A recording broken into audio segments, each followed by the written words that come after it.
અમદાવાદની સોલા સિવિલ હોસ્પિટલમાં રોગચાળાનો ભરડો જોવા મળી રહ્યો છે। ચાલુ મહિનામાં ઓપીડીના કેસો 41,767ને પાર પહોંચ્યા।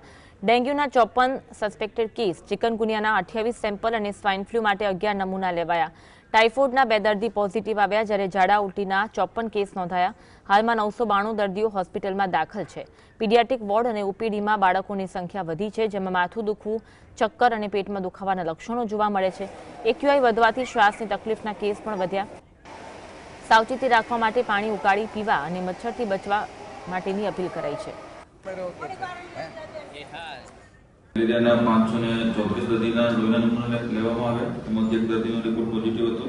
તે જ રીતે એ જ અઠવાડિયામાં ચિકનગુનિયાના શંકાસ્પદ દર્દી 13 લેવામાં આવ્યા અને ડાયરિયાના 18 કેસ તથા વાયરલ હેપેટાઇટિસના 2 કેસ અને સ્વાઇન ફ્લૂના 11 શંકાસ્પદ દર્દીના લોહીના નમૂના સેમ્પલ લેવામાં આવેલા।